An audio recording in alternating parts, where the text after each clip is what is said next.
Está no ar Gestão Pública em Debate, um programa do Curso Superior Tecnológico de Gestão Pública do Centro Universitário Internacional, Uninter. Este programa ele complementa a formação de nossos alunos de gestão pública na modalidade à distância. E ele também é transmitido pela CWB-TV, TV Comunitária de Curitiba, canal 5 da NET e 72 da TVA.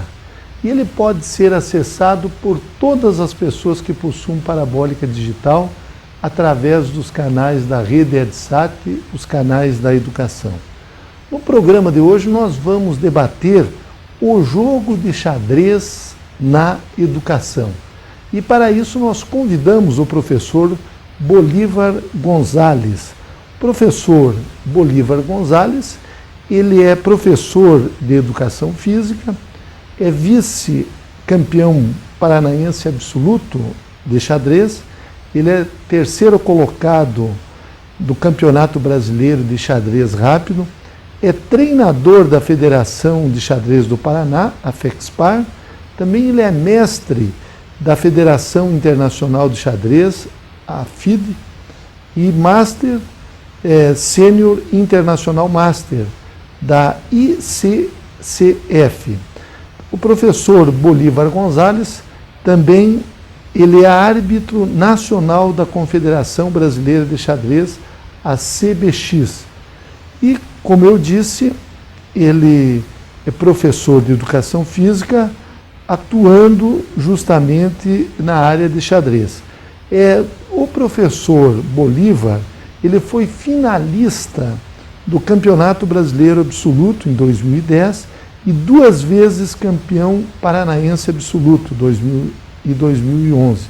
4 vezes campeão baiano absoluto, 86, 87, 88 e 89. E foi o 4º colocado no mundo de jovens por equipe em 1991. Professor Bolívar, eu quero agradecer muito a sua presença em Gestão Pública em Debate e é um detalhe interessante na sua carreira. O senhor é professor de educação física, mas o seu esporte é um esporte intelectual, que é o xadrez. Aliás, o xadrez é um esporte? Olha, existem diferentes correntes porque estão vinculadas ao movimento físico, mas isso vem sendo modificado, a interpretação do que seria um esporte.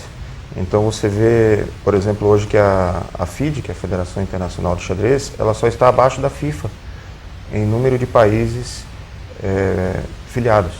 Então existe uma gama enorme de praticantes, e na Rússia, na Academia de Educação Física, eles tratam o xadrez como esporte, sim, só que é um esporte que não é um ambiente, vamos dizer assim, como o atletismo, que tem uma característica, esportes coletivos, esportes individuais, esportes aquáticos, esportes de precisão, como tiro e arco e flecha, e o esporte intelectual, que no caso se enquadraria o xadrez. E eles têm essa disciplina dentro da grade da formação do curso de Educação Física. Aqui no Brasil, essa disciplina, tem alguns cursos que tem a disciplina de xadrez ou o senhor não tem conhecimento? Eu não tenho conhecimento. Acredito que não me surpreenderia que hoje, com a expansão que o xadrez está tendo, que alguns cursos já estejam se preocupando com isso, porque nós temos uma quantidade de jovens praticantes de xadrez muito grande e é necessário capacitar os professores, instrumentalizar os professores para dar esta atividade, para aplicar esta atividade. Então eu acredito que talvez algumas instituições, penso eu que sim, mas eu não tenho conhecimento. Agora, professor Bolívar Gonzalez, nós estamos vivendo num momento em que temos milhares de jogos, principalmente pela internet, novos equipamentos relacionados às novas tecnologias da informação, jogos de todos os níveis. O xadrez é, digamos, um esporte, um jogo milenar. E ainda hoje ele tem um grande número de seguidores. Como é que o senhor coloca o xadrez em relação aos games e outros tipos de jogos que nós encontramos aí, principalmente nas últimas décadas? Historicamente, o gráfico do xadrez é um gráfico em ascensão. O xadrez está cada vez mais sendo praticado em diferentes faixas etárias. É outra característica do xadrez, que ele engloba um amplo aspecto assim, de praticantes. Então você supera o idioma, porque todos têm a mesma regra. Idade, sexo, algumas deficiências, tipo deficientes visuais, praticam, deficientes físicos praticam, e algumas deficiências leves, mentais, né, também podem praticar. E esse aspecto você vê que está crescendo a cada ano, os números são expressivos de que o xadrez está em expansão. O senhor foi campeão paranaense, campeão baiano, várias oportunidades. Como é que é essa modalidade absoluto, ou seja, campeão absoluto? Então, como é que o senhor poderia explicar funcionam as regras do xadrez? Tem, por exemplo, campeão juvenil, campeão adulto? Então, esse título, campeão paranaense, aí vem a palavra absoluto, é porque ela engloba todas as demais categorias, ou seja, quando você faz um campeonato paranaense sub-12 anos, por exemplo, masculino, aqueles jovens vão disputar da mesma faixa etária. Quando você fala absoluto, podem disputar todas as categorias de jovens, veteranos, mulheres, homens, todos. É o título máximo da modalidade. Então, eles chamam assim de absoluto, né? Absoluto, que engloba todas as... Certo. Nós sabemos que nos esportes que exigem preparo físico, tem uma faixa etária ali dos 20 aos 30 anos de idade que normalmente as pessoas estão no seu auge. Quando a pessoa atinge o auge no xadrez? Olha, tem alguns exemplos de longevidade. Como eu falei, o xadrez ele ainda engloba essa questão. Tem relatos de pessoas que praticam xadrez há 70 anos. Então eles têm 90 e tantos anos e continuam jogando xadrez. Não é mais a mesma vitalidade, claro, porque não é que dependa tanto do físico como um atleta, no atletismo, mas é que ele depende de uma saúde física. Então, se o organismo começa a entrar em falência, por exemplo, os órgãos já começam, é claro que ele vai se ressentir. O auge é por volta de 20 e poucos anos, assim, na média, é o auge da carreira dos jogadores. Mas, como eu falei, agora em novembro vai ser disputado o Campeonato Mundial de Xadrez, vai ser na Índia, e na cidade natal do atual campeão, que é o Anand, que está com 40 anos. O Anand está com 40 anos. Está com 40 anos. E vai enfrentar o desafiante, que é o atual número 1 do mundo, que tem 21. Então aí começa-se a fomentar uma discussão em o jovem vai vencer porque é jovem, não, o mais velho vai vencer porque tem experiência. Então vai ser um match interessante. Mas ele está jogando um xadrez muito bom, o Anand, e com 40 anos. O Kasparov também, ele parou de jogar, já achando que não daria, porque ele estava há 20 anos competindo no nível máximo, mas também por volta dos seus 30 e poucos, 40 anos. Então, na média, assim, eu acho que um bom desenvolvimento, uns 25, 20 e poucos anos. O atual campeão mundial, o Anand, ele é indiano. Me parece que a origem do xadrez vem da Índia ou da China. O senhor poderia nos contar um pouco dessa história? Existe um filme chamado Chess Players, que conta a respeito disso, que tem o Chaturanga, que é um jogo indiano, e com o intercâmbio com a Inglaterra, esse jogo foi levado para Londres e lá houve modificações, né? Houve modificações, e que é o que nós jogamos hoje, algumas regras. As regras atuais então, são os ancestrais, sim, que unificou no mundo é o modelo inglês. E isso faz quantos anos? Não faz muito, alguns séculos ali, não muito, porque o jogo é milenar, mas o formato padronizado mundialmente que nós temos hoje, uns 500 anos, não muito mais que isso, acho. Uma pessoa, quando está jogando xadrez, para ela ter um bom desempenho, vamos imaginar se tornar um mestre internacional, um grande mestre do xadrez, acredito até o primeiro no Brasil foi o Mequinho, né? Não sei se o teve Mequinho. isso na década de 70. Na década de 70. E ele era bem jovem nessa época. Ele era jovem. 20 e poucos anos. Não, menos. Ele foi campeão brasileiro com 13.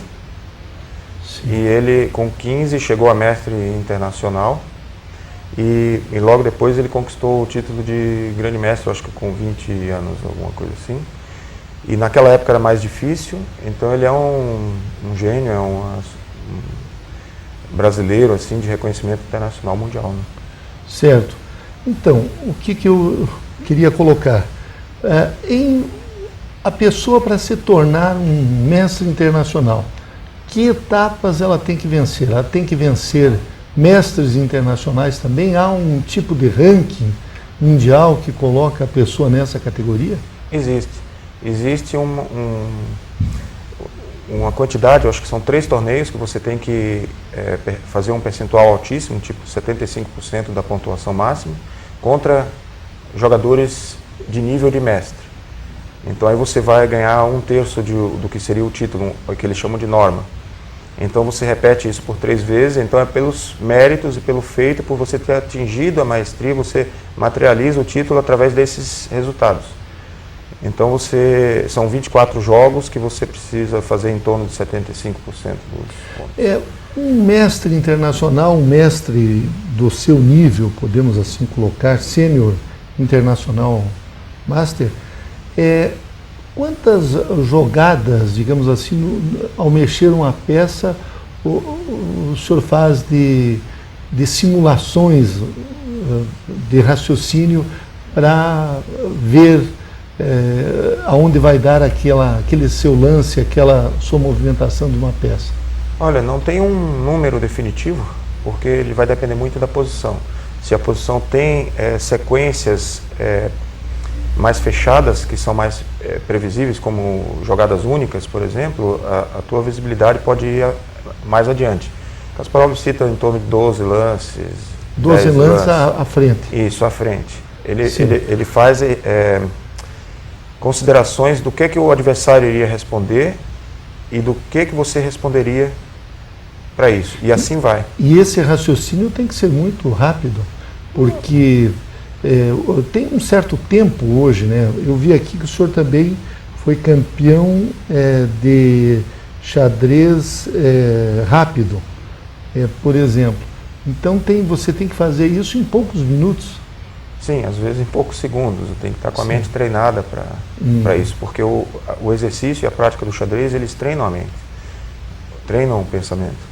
Então, se o grande mestre joga em fração de segundos e joga com precisão, a mente está treinada, a mente dele está treinada para isso.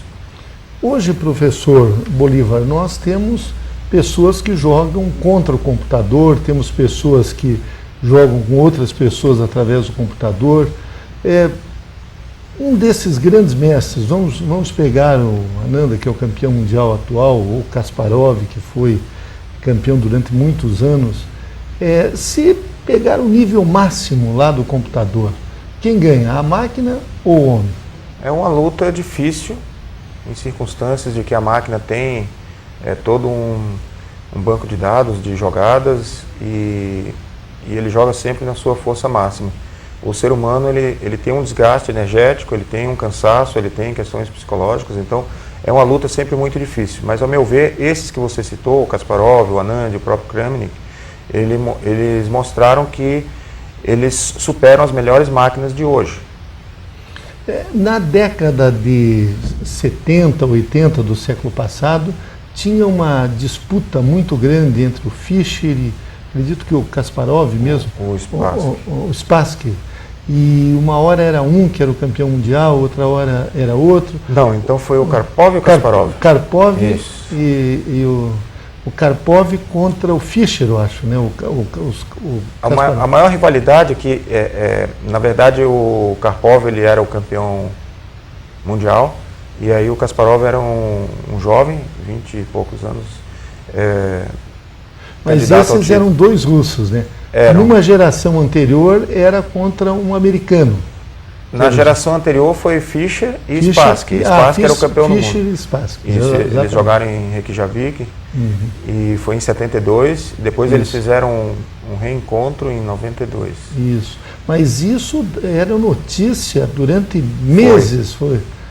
Hoje nós não percebemos, digamos assim, a divulgação que tinha no passado o xadrez. O que o senhor atribui esse fato? Olha, eu estou analisando assim esse fenômeno porque o Kasparov ele chama muito a mídia, né? O próprio Mequinho também chama muito a mídia. Eu acho que falta, o Carlsen também, mas falta um pouco de aproximação maior com a imprensa, vamos dizer assim, que o xadrez está crescendo, mas ele não é tão noticiado. Mas esses atletas, como o Anand, o Kasparov, eles, evidentemente que eles são profissionais, então uma partida deles rende um cachê. É muito dinheiro que movimenta também? Ou? Movimenta muito dinheiro. Não foi sempre assim.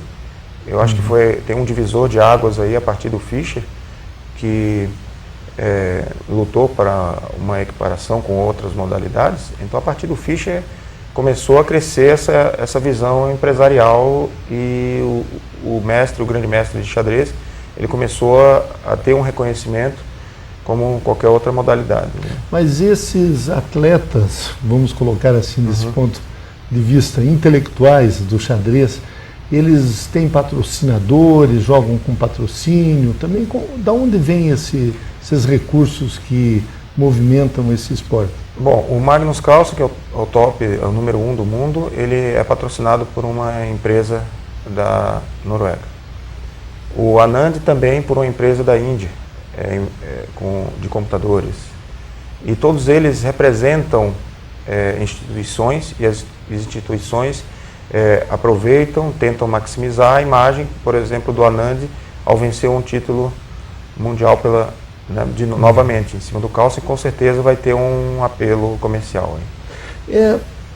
Eu gostaria que o senhor falasse, o senhor vem há muitos anos desenvolvendo um programa de xadrez nas escolas aqui em Curitiba, inclusive em outros municípios do Paraná. Qual a importância do xadrez para o estudante, principalmente o estudante de ensino fundamental? Nós sabemos que o xadrez ele é um esporte, podemos assim dizer, que movimenta muito a questão mental, a inteligência, exige cálculo, raciocínio rápido.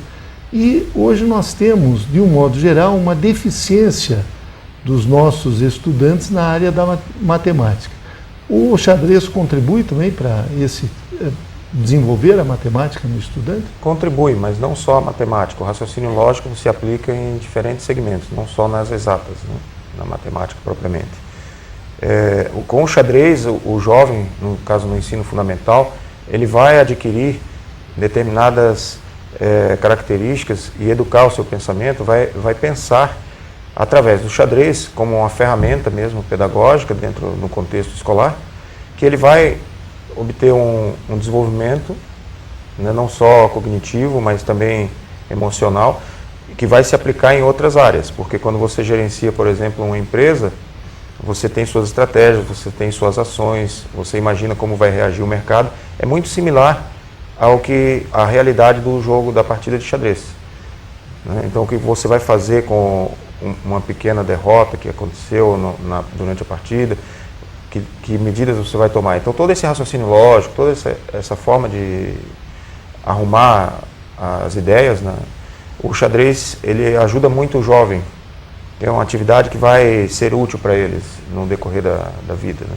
O senhor vem, ao longo dos anos, desenvolvendo um programa de xadrez nas escolas aqui de Curitiba. Eu gostaria até que falasse a esse respeito. Na verdade, esse programa ele vem sendo realizado por professores, por instituições, né? A Federação de Xadrez do Paraná também. E eu sou um apoiador no sentido, enquanto ensino, dos jovens talentos que brotam desses campeonatos que giram em torno de 700 crianças participantes. Então, na média, Agora, no próximo final de semana, vai acontecer mais uma etapa, penso eu que é a última deste ano, no Colégio Militar de Curitiba. O xadrez é um esporte relativamente barato, né? Porque depois a pessoa comprou o tabuleiro, com aquelas peças, e ele dura muitos anos. As peças são muito baratas, duram muito. A estrutura, o espaço que você precisa, mesas, muito fácil de se fazer. Então, o maior investimento estaria, por exemplo, no material humano, que seria a capacitação e os bons professores, e você reunir um grupo de alunos ou professores que queiram desenvolver o xadrez, e o custo é muito baixo. Aliás, o xadrez pode ser aplicado, inclusive, na educação à distância? Sim, eu dou aulas de xadrez a jovens. A aula, vamos dizer assim, mais distante, vamos dizer assim, foi em Tóquio, que uma aluna minha estava visitando os avós, né, e ela lá em Tóquio, um fuso horário de 12 horas ali, e nós tendo as nossas aulas regulares. Mas em níveis, por exemplo, de deslocamento, você vê vários municípios assim que não estão nos grandes centros e que sentem necessidade de aprender. E aí eles procuram os mestres que dão aulas de xadrez pela internet. É perfeitamente possível fazer esse curso à distância, porque o ambiente digital do tabuleiro dá para desenvolver o conteúdo. E nós temos a voz também, então é bem interativo. O xadrez, ele tem táticas, ele tem estratégias, ele tem lances, e isso tudo pode ser ensinado para o aluno, né? A forma como ele deve se comportar numa determinada situação que se apresenta no tabuleiro. Evidentemente que tem jogadas já clássicas que vocês, o aluno, o aprendiz, ele tem que saber para não perder ali pouco tempo. Isso tudo é a função do professor, ensinar a se defender, atacar, e aquelas jogadas clássicas. É isso mesmo que se ensina? Ou gostaria que o senhor explicasse um pouco de como funciona o ensino do xadrez. Bom, nós temos hoje acumulados muitos livros de grandes mestres, campeões do mundo, que passam esse ensinamento de gerações após gerações. Então nós pegamos esses exemplos e nós mostramos aos alunos para que eles tenham aquele como modelo. Em posições similares eles vão aplicar o ensinamento, o conhecimento que eles adquiriram. Certo. E essas estruturas, digamos assim, armações de jogos, é o que se ensina para os alunos? Se ensina a parte tática, a parte de estratégia, estudos de finais, da abertura, que são essas jogadas clássicas já mais ou menos predefinidas, e os temas de meio jogo. Então você fraciona a partida para ensiná-la, né? Uma partida média, são em torno de quanto? 30 lances? Na prática, 30 e pouquinhos, 33 lances. Para cada jogador. Isso. O senhor falou que as regras são iguais em todo mundo, ou seja, não tem características locais das regras do xadrez. São as mesmas regras, a torre se movimenta na horizontal, na vertical, a rainha pode se movimentar em todas as posições, o cavalo em L. Isso são as regras fundamentais do xadrez no mundo todo. Sim, está padronizado. Hoje o mundo inteiro joga sob uma regra única, né? Aliás, também diz que para as pessoas de idade, o xadrez ele pode até combater o mal de Alzheimer, é possível? Então, o xadrez ele entra, assim como leitura e outras atividades, entra como prevenção da enfermidade. Então, se a enfermidade vier a se apresentar, tendo esse histórico na juventude, na adolescência, ou seja, no decorrer antes da alta idade, tende a diminuir bastante os seus efeitos, né, os efeitos da própria doença degenerativa. Hoje, atualmente, num campeonato, vamos colocar a nível estadual ou local, qual é o tempo médio, digamos assim, que se estabelece para se fazer uma jogada? Bom, a média é 3 minutos por lance. 3 minutos. Na prática, mas você pode ficar um pouco mais, um pouco menos. Você tem um tempo total para utilizar, que é 1h30, hoje vem sendo praticado assim para cada jogador, e por cada movimento que se faz, ganha 30 segundos de bônus. Certo. Se você faz um movimento que não gasta aqueles 3 minutos, ganha 30 segundos? Não, você tem um tempo total e quando você movimenta a peça e paralisa o seu relógio, você ganha um acréscimo de 30 segundos. Isso. Então o jogo ele tem que terminar em aproximadamente 3 horas. Se todos jogarem os bons lances, a partida vai se estender e ela pode chegar a mais de 3 horas, 3 horas e meia. Então, nós entrevistamos o professor Bolívar Gonzalez. O tema de hoje foi o jogo de xadrez na educação. Professor Bolívar, eu quero agradecer muito a sua presença em Gestão Pública em Debate. O tema xadrez, esse esporte, aliás, antigamente em Santa Catarina ele era até um esporte que disputava medalhas nos Jogos Abertos. Ainda tem competições esportivas, olímpicas, regionais que utilizam o xadrez como um esporte também, ou é mais campeonatos regionalizados e locais? Não, Santa Catarina inteira apoia o xadrez. Agora, em novembro, nós vamos ter os Jogos Abertos de Santa Catarina, que vamos ter praticamente uma quantidade enorme dos melhores jogadores do Brasil. Então vamos ter 8 grandes mestres, vários mestres internacionais, mestres FIDE, e grandes jogadores que vão estar ali reunidos ao longo de uma semana para disputar o campeonato. Eles são contratados por cidades para disputar o... Eles são contratados por cidades, então tem cidades que contratam 2 grandes mestres, mais um mestre internacional para disputar o título. E eles não fazem apenas esse tipo de apoio à modalidade, no caso contratando os melhores jogadores do Brasil, mas também eles investem na base, então eles têm a OLESC e os joguinhos, que são de categorias. E eles investem maciçamente nos jovens e no pessoal catarinense. Então é um estado bem servido nesse sentido, sim, esportivo. Do xadrez. Do xadrez. Então, nós entrevistamos o professor Bolívar Gonzalez, o tema foi o jogo de xadrez na educação. Professor Bolívar, eu quero agradecer muito a sua presença nesse programa e não tenho dúvidas de que o senhor contribuiu na formação dos nossos alunos. Muito obrigado.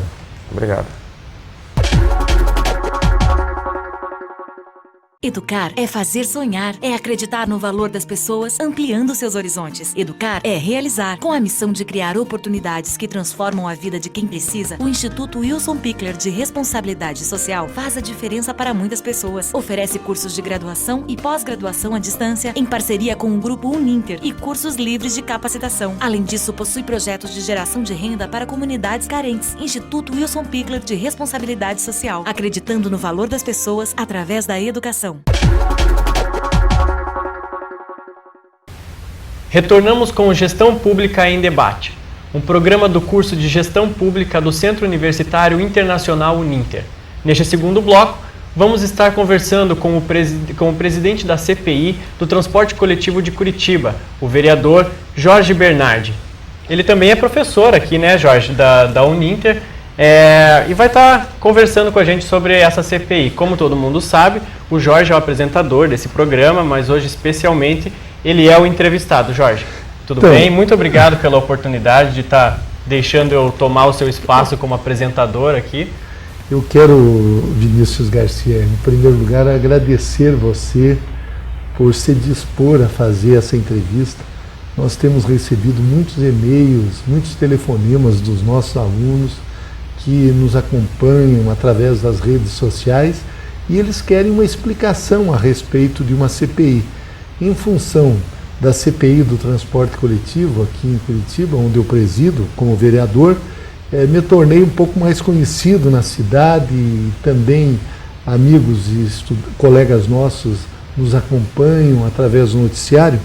Então, Vinícius, você que é nosso aluno do curso de jornalismo aqui da Uninter, do 3º ano, apenas 19 anos, eu quero dizer que quando eu tinha a tua idade também, eu ia para a Assembleia Legislativa entrevistar os deputados, alguns são meus amigos até hoje, e eu é que quero agradecer essa oportunidade de poder explicar aos nossos alunos o que é uma comissão parlamentar de inquérito. Então, professor, para começar, explica para a gente e para quem está em casa o que é e como é formada uma CPI. Uma comissão parlamentar de inquérito, o nome já diz, é uma comissão formada a nível do parlamento para investigar um fato determinado e por um período certo. A Constituição Federal, ela estabelece que as comissões parlamentares de inquérito, eles têm os poderes próprios das autoridades judiciais. Então, uma CPI, uma comissão parlamentar de inquérito, ela tem, Vinícius, em todos os níveis, a nível federal, tanto na Câmara dos Deputados quanto no Senado, ou pode ser também a nível federal uma comissão parlamentar mista.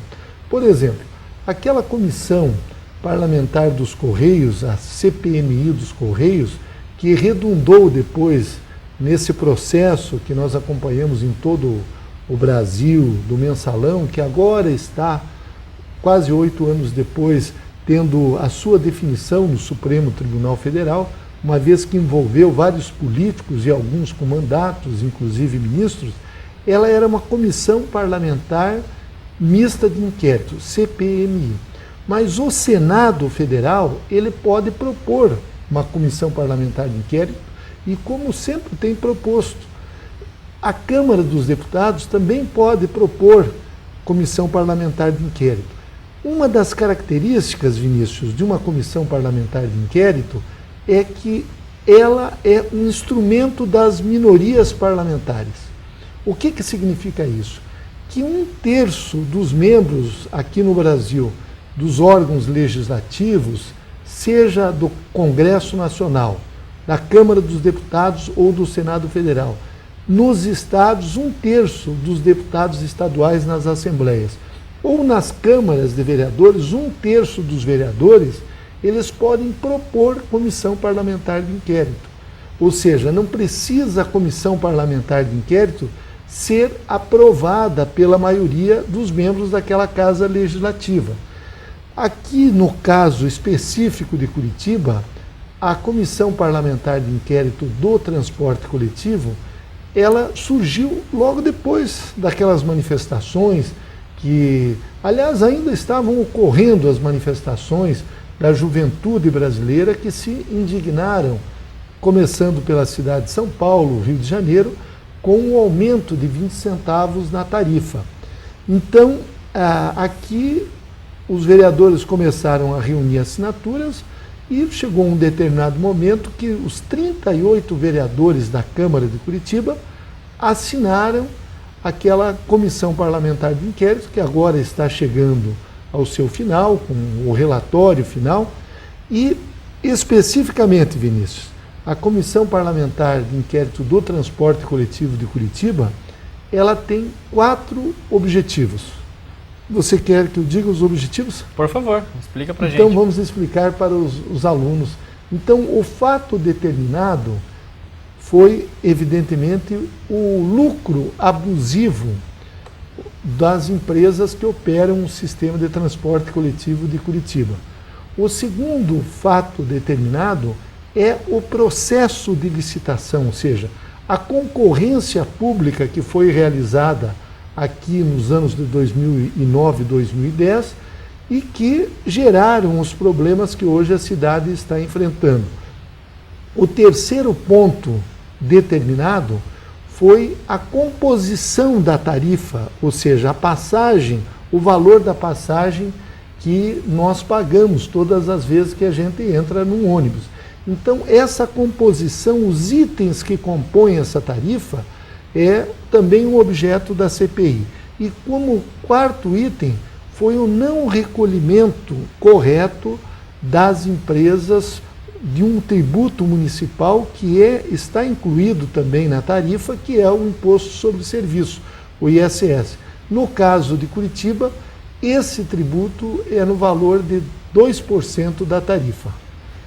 O senhor comentou da licitação agora, do processo de licitação. Queria que você explicasse para a gente também o que é essa licitação que acontece na CPI. Então, como eu estava explicando anteriormente, Vinícius, no caso específico da CPI do transporte coletivo de Curitiba, nós tivemos uma licitação, ou seja, uma concorrência pública para determinar quais seriam as empresas que iriam operar o sistema em Curitiba. Esse atual sistema de transporte coletivo da nossa cidade, com ônibus, ele remonta à década de 1950. Antes disso, o transporte coletivo daqui era feito através de bondes. E a partir dos anos 50 é que surgiram as lotações, os ônibus, como nós conhecemos hoje. Pois bem, nunca na história de Curitiba se fez uma licitação. Daí, por pressão e determinação do Ministério Público, depois de alguns anos, nos anos de 2009 e 2010, se fez uma licitação. Então, esta licitação, segundo os dados que nós apuramos na CPI, ela contém uma série de irregularidades. Não apenas a CPI apurou essas irregularidades, mas outras duas comissões independentes. Uma do Tribunal de Contas do Estado do Paraná e outra uma comissão que foi formada pelo prefeito Gustavo Fruit e que tem nesta comissão, uma comissão de auditoria, representantes das 3 principais universidades aqui de Curitiba: a Universidade Federal do Paraná, a Pontifícia Universidade Católica do Paraná e a Universidade Tuiuti. Pois bem, essas auditorias comprovaram que foram alterados itens do edital de licitação.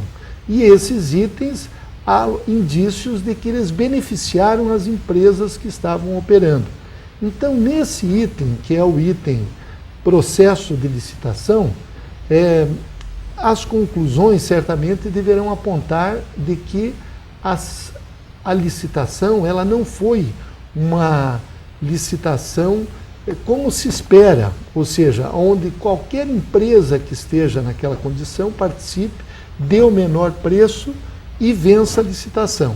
Só para você ter uma ideia, Vinícius, no caso de Curitiba, foram divididos todo o território de Curitiba, mais a região metropolitana integrada, em 3 lotes. E esses 3 lotes, cada lote participou um consórcio, não teve outros concorrentes.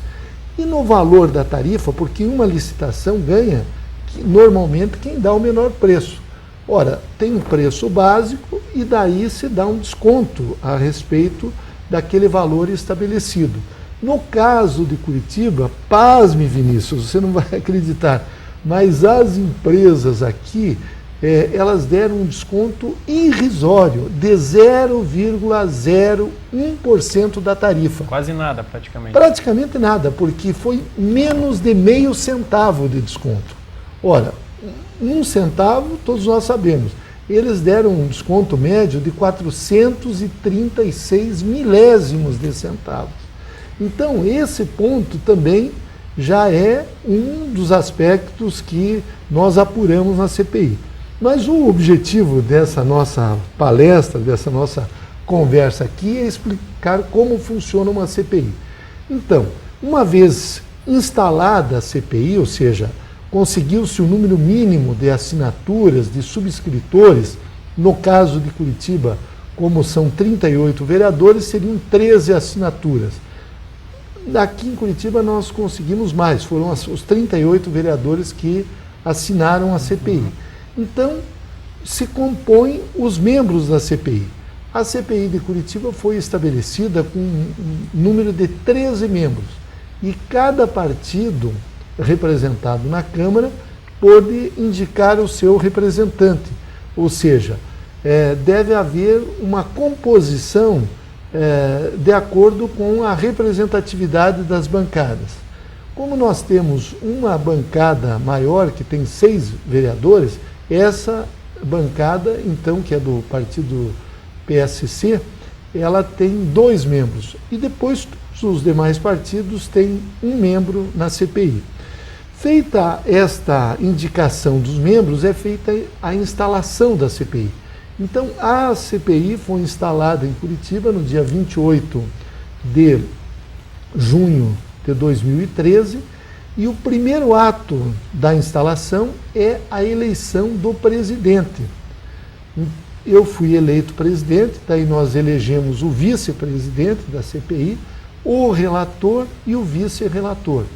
E também, como um dos primeiros atos da CPI, é aprovar o seu regulamento interno, ou seja, como é que vai funcionar a CPI. A CPI aqui de Curitiba, ela foi aprovada para funcionar durante 90 dias, com mais 30 dias de prorrogação. Então, no total, foram 120 dias.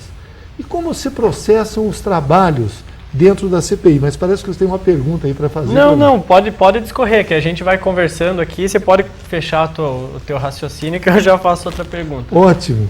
Então, como é que se processam os trabalhos? Nós fazemos um planejamento. No caso da CPI de Curitiba, nós decidimos quais seriam as pessoas que deveriam ser convocadas para que nós pudéssemos responder cada um dos 4 itens ou 4 tópicos que compõem a CPI. Então, nesse período, nós passamos a fazer as audiências. Nós fizemos, no total, 28 audiências, ouvimos 26 pessoas, fizemos 4 diligências.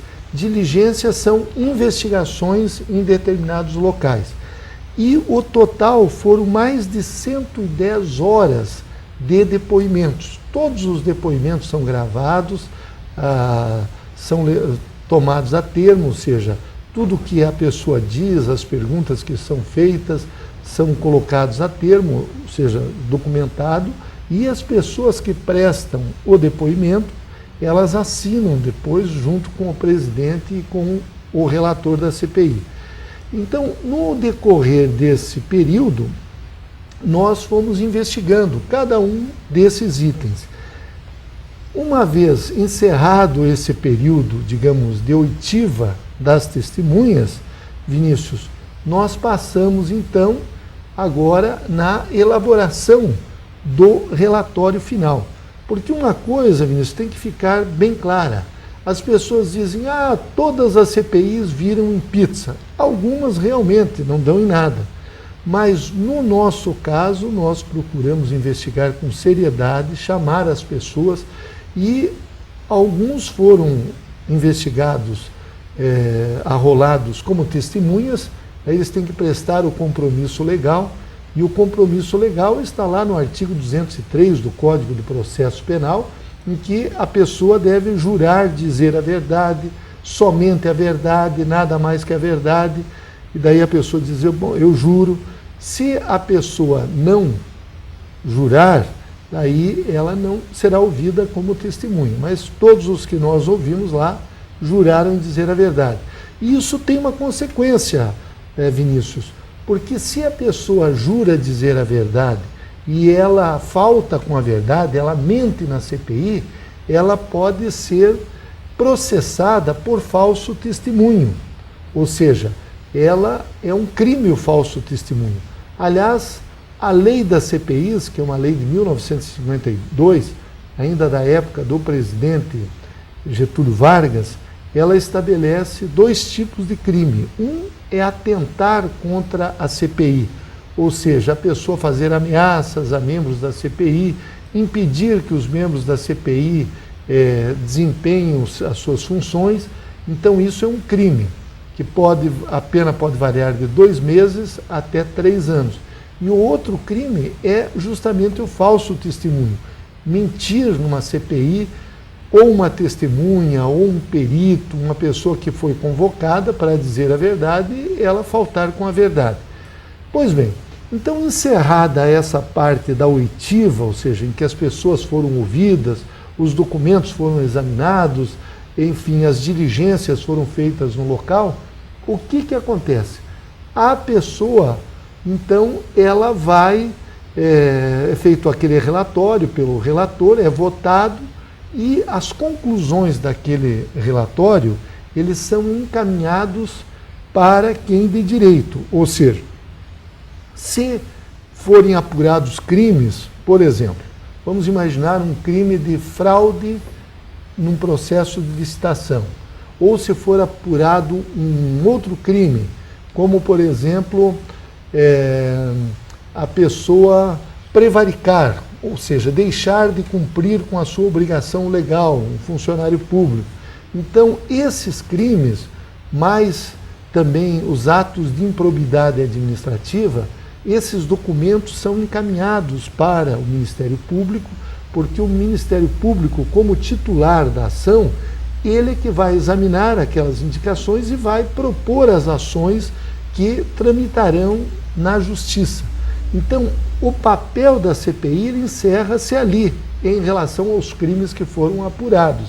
Agora, vamos imaginar que tenham medidas administrativas, pegar o caso do transporte coletivo aqui de Curitiba, essa CPI que nós estamos presidindo.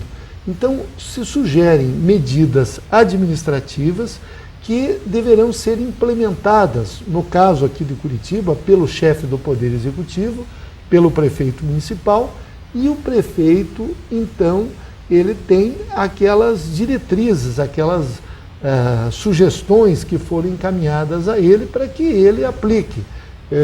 Um exemplo, vamos imaginar, e é o caso aqui de Curitiba, que a tarifa ela tem uma série de gorduras, porque aqui em Curitiba, cada centavo a mais na tarifa representa 3 milhões de reais que as empresas recebem.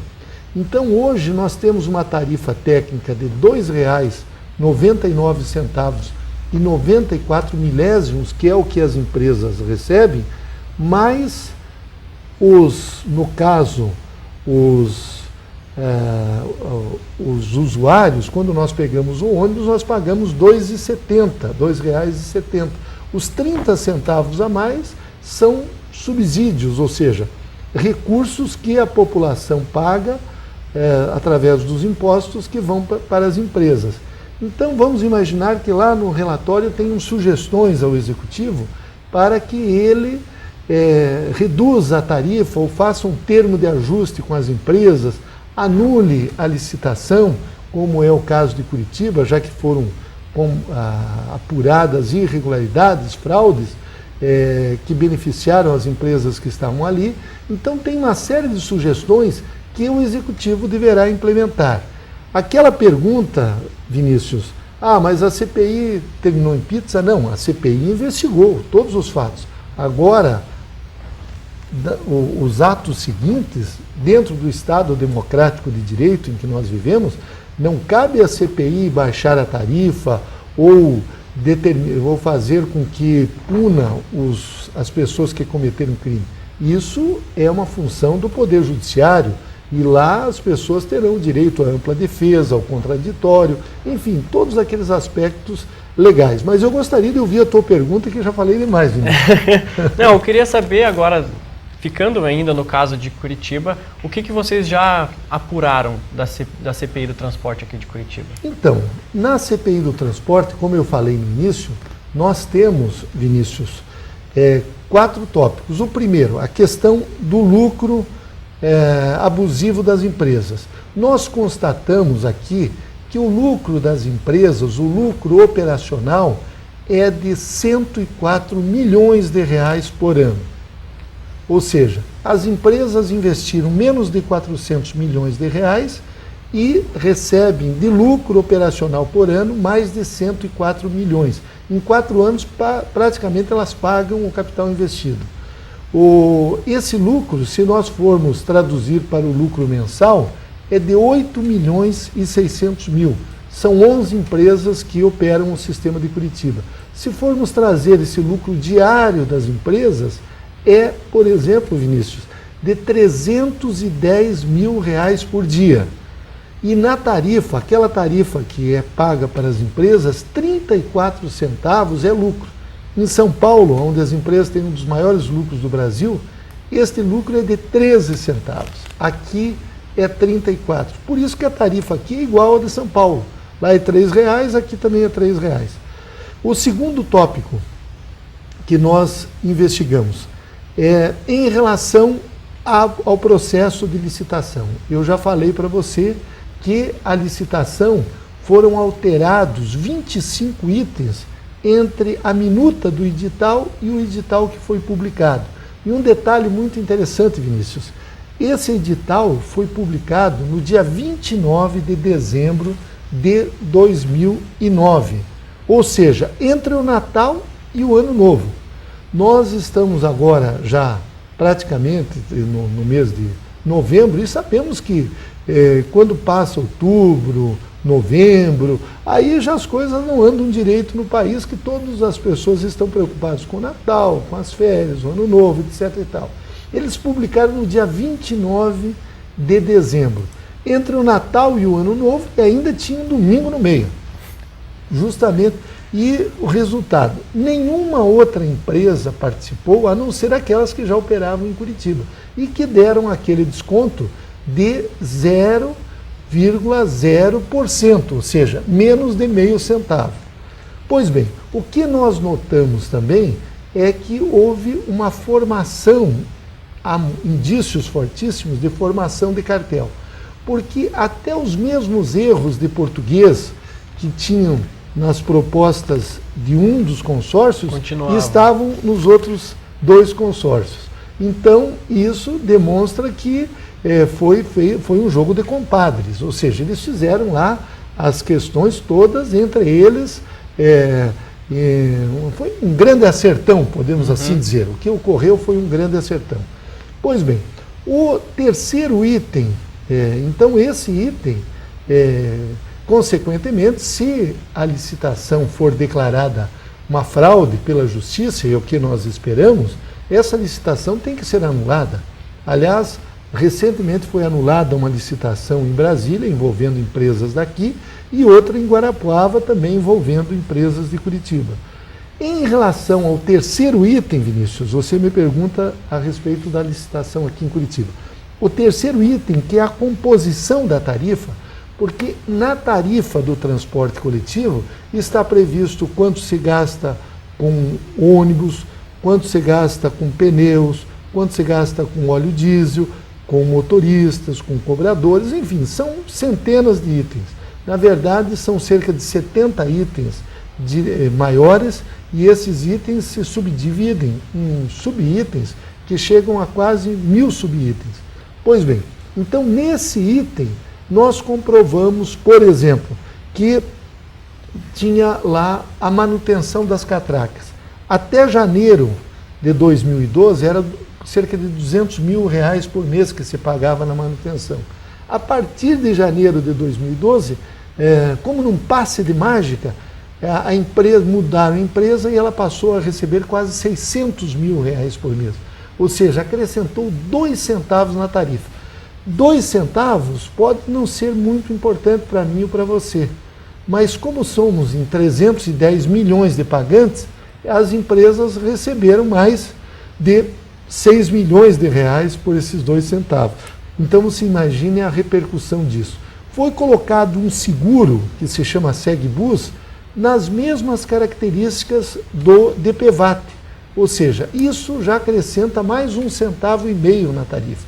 Então, se tirar toda essa gordura que nós estamos observando, um outro item importante, 8% do valor do ônibus, valor de nota, é provisionado na tarifa como peças e acessórios. Ou seja, se um ônibus custa R$1 milhão, todo ano ele recebe R$80 mil as empresas para peças e acessórios daqueles ônibus. Só que esse ônibus novo ele tem garantia de 3 anos. Então ele não gasta, pelo menos os 3 primeiros anos, ele não vai gastar nada, porque está tudo na garantia. Então, esses itens todos já foram investigados, apurados, e tirando toda essa gordura, certamente que a tarifa poderá ser uma das mais baixas do Brasil, já que durante muitas décadas, Curitiba teve uma das tarifas menores do nosso país, enquanto que agora, atualmente, nós temos uma das tarifas mais altas e que precisa de subsídio. E em função desse subsídio que hoje é de 100 milhões por ano, é que surgiu a CPI, que nós hoje estamos explicando para você e para os nossos alunos de gestão pública como funciona. Pois é, nós conversamos aqui com o professor Jorge. Professor, muito obrigado. Fazendo das suas palavras as minhas, eu não tenho dúvida que o senhor contribuiu para a formação dos nossos alunos. Muito obrigado. Eu é que agradeço, Vinícius, você fazer essa entrevista de improviso aqui e dizer muito obrigado a você e parabéns, você já é um profissional da área de comunicação. Sucesso na sua carreira. Muito obrigado.